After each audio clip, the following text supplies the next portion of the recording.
Ouais, j'ai les 3. Voilà. Bah, elles sont dans ma table de chevet à l'appartement. Voilà.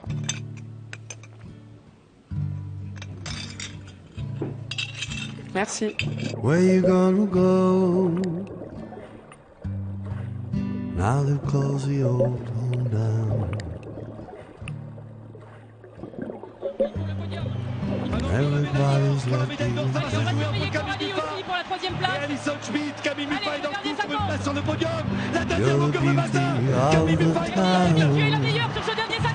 Allez, Allez, chercher cette médaille. Une demi-longueur d'avance pour Camille Muffat. Allez Camille, les derniers mètres pour rentrer dans l'histoire de la natation française. Voilà, c'est presque gagné. Allez Camille, les derniers mètres. C'est une médaille d'or. La quatrième, ça fait 4,45. Elle est championne olympique. Baby, don't get hung up in your soul.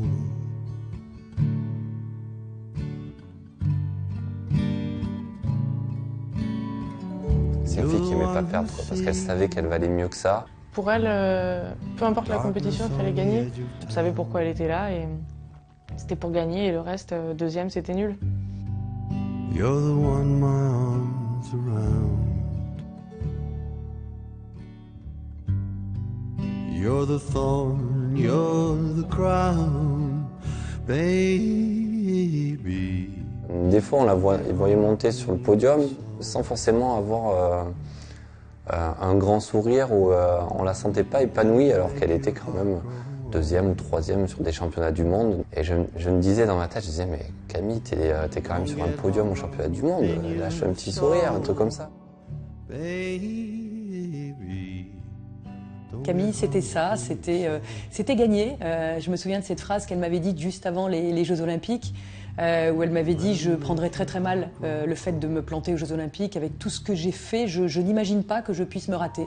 Suite à ça, je lui avais dit « mais tu veux dire quoi par rater ? Est-ce que c'était une élimination en série ? Est-ce que c'était… » Elle m'avait répondu « non, moi me planter, ça veut dire terminer deuxième ».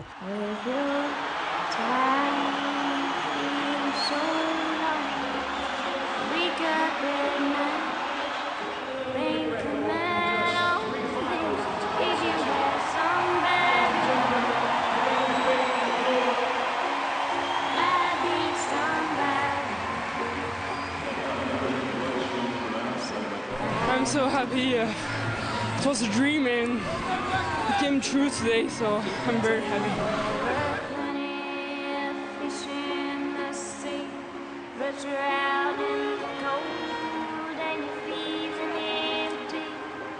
C'est quelqu'un de très exemplaire dans sa vie parce que, voilà, comme nous, elle a fait des sacrifices, mais elle, j'ai toujours l'impression qu'elle en a fait plus que nous.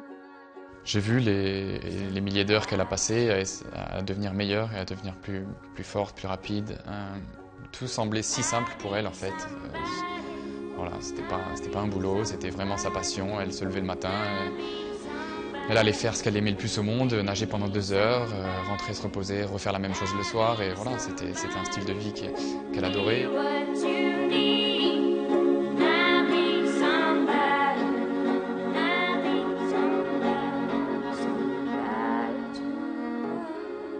J'ai eu la chance de nager avec elle, mais côte à côte dans la même ligne. Et dès qu'elle pouvait, parce que, par exemple on a un accessoire, c'est l'élastique, et dès qu'elle pouvait, parce que je suis pas très bon là-dedans, et dès qu'elle pouvait me mettre 1 ou 2 mètres, elle le faisait. Mais elle y allait, elle savait. Elle savait qu'il y avait une faiblesse, donc elle attaquait et elle faisait pareil avec ses concurrents.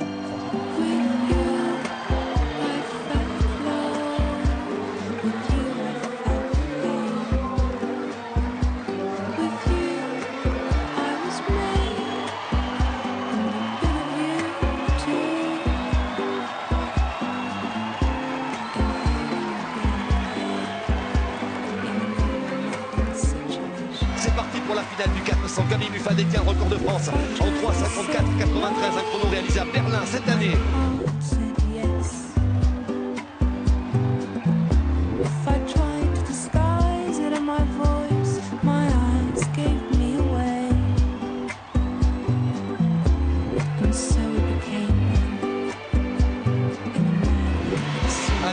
chercher ce record du monde, il faut aller chercher un doublé.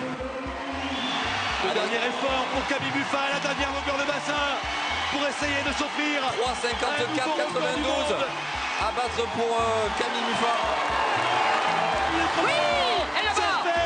Record du monde. 3,54,85, record du monde battu. Ça restera toujours un modèle pour les entraîneurs, pour les nageurs, les garçons, les filles, les anciens nageurs, les jeunes qui s'identifient à elle. Il faut vraiment que ça reste un repère, Camille, et Camille sera toujours en nous. C'était moi au mois de mai, moi qui t'aimais comme Camille Muffat. sur cette photo toute gondolée qui a pris l'eau. Ce mai-là faisait la moue, puis qu'elle boudait dans la boue.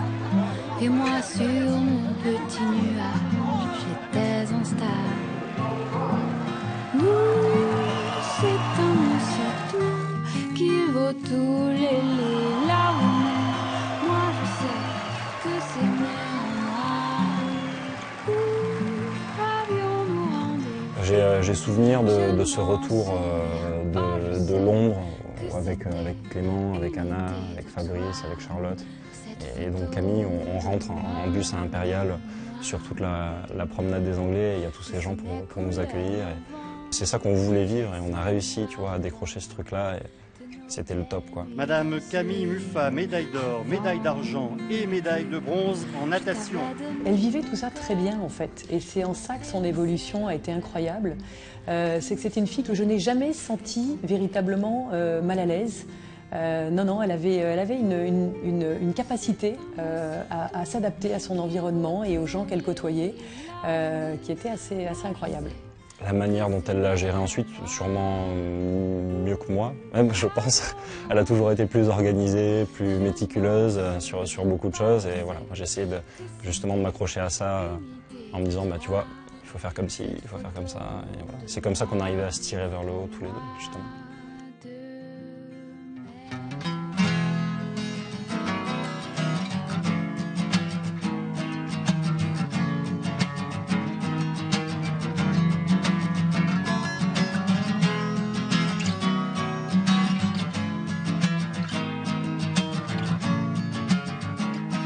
Moi, j'ai l'impression d'avoir perdu une sœur en fait, parce que je suis fille unique et c'était un peu, c'est ma grande sœur. C'était comme une grande sœur, très protectrice, on va dire, avec qui j'échangeais beaucoup, avec qui je partageais mes craintes, etc. Et à qui je posais des questions en permanence parce que j'avais besoin de beaucoup de conseils. Le fait qu'elle m'ait pris un peu sous son aile quand je suis arrivée, j'avais 15 ans. Quand j'étais encore au lycée, il y a des moments où, comme j'étais pas très forte en anglais, elle faisait tout mon anglais à chaque fois. Donc j'avais des super notes en anglais.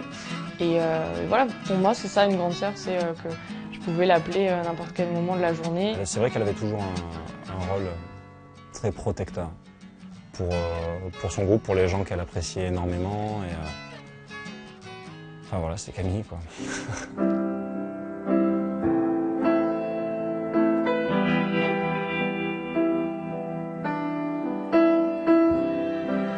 On était en préparation terminale en 2012 en Afrique du Sud et toute l'équipe de France. Et le dernier jour du départ, tout le monde était en train de faire ses balises et ses bagages. Et il y a l'école de l'Alliance française qui est venue nous rendre visite avec un bus plein de 50 enfants qui avaient entre 7, 8 et 9 ans et qui sont arrivés un peu à l'improviste. Et j'avais les plus grandes difficultés à trouver quelques nageurs qui voulaient bien, dans ce moment de départ, consacrer un peu de temps. Et Camille est venue me voir, elle m'a dit écoute, je m'en occupe. Et elle est restée 2 heures avec eux. C'est l'image que j'ai envie de garder d'elle et c'est, je crois, assez parlant de ce qu'était sa personnalité.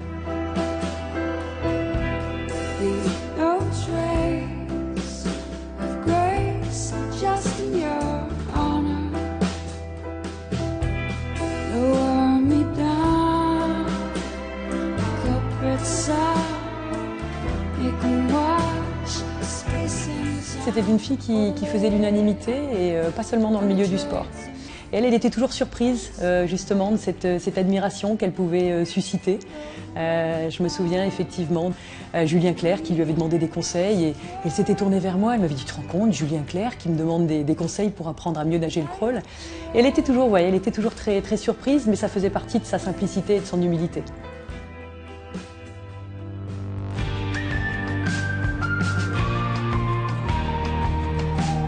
Moi, je retiendrai peut-être une Camille un peu gourmande, qui aimait bien faire à manger, qui aimait bien faire des gâteaux, elle en apportait à la maison. Et souvent, ce qu'on faisait, c'est crêpes chantilly. Ça pouvait partir en live avec la chantilly. On déjeunait ensemble, on brunchait, on cuisinait ensemble, on faisait des gâteaux parce qu'on adorait faire des gâteaux, enfin voilà, plein de choses comme ça.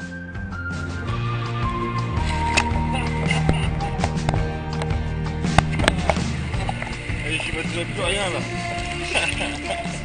C'était une déconneuse tout simplement, quoi. Elle était toujours en train de plaisanter. La dernière fois, on a essayé de retrouver des photos, de créer une sorte d'album un peu souvenir avec tout ce qu'on a vécu avec tous les gens qui la connaissaient de près ou de loin. Il n'y a pas une photo où elle est sérieuse en fait. Il n'y a pas une photo où elle fait pas une grimace. Il n'y a pas une photo bien en fait au final de toutes celles qu'on a retrouvées, quoi.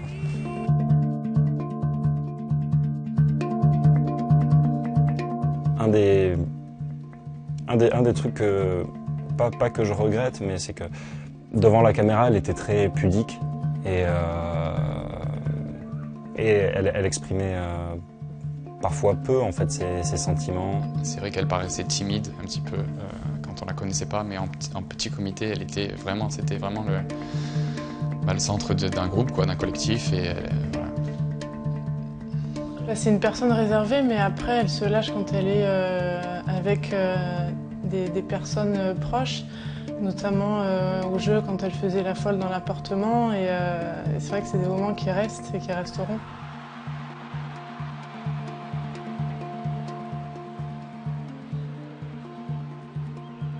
Donc c'est un plaisir en tout cas de voir quelqu'un qui gagne des médailles comme ça, autant, avec des records du monde, des records d'Europe, mais qui reste quelqu'un de normal et attachant. Pour moi, le plus bel hommage, ça serait de monter sur un podium international pour lui montrer que voilà, à chaque fois, elle me charriait avec ça en me disant « mais quand est-ce que tu vas y arriver ?» Et d'y arriver tout simplement. J'aime bien me souvenir aussi si tu veux, de la Camille qui me construisait mes paires de lunettes, mes suédoises, parce qu'en 10 ans, j'ai jamais réussi à faire une paire de lunettes. Ben, voilà, maintenant, je me retrouve un peu orphelin. Ça fait bizarre, quoi. Ça fait bizarre. C'est devenu un modèle, c'est devenu une référence. Et c'est pour ça qu'aujourd'hui, elle va nous manquer. Elle va nous manquer, mais moi j'ai envie de retenir cette image d'elle qui sourit, d'elle qui rigole, d'elle qui raconte des anecdotes, qui est heureuse de vivre. Je suis pris entre un sentiment d'injustice et d'incompréhension, mais en même temps d'une fierté immense d'avoir pu côtoyer une fille comme ça, une fille extraordinaire.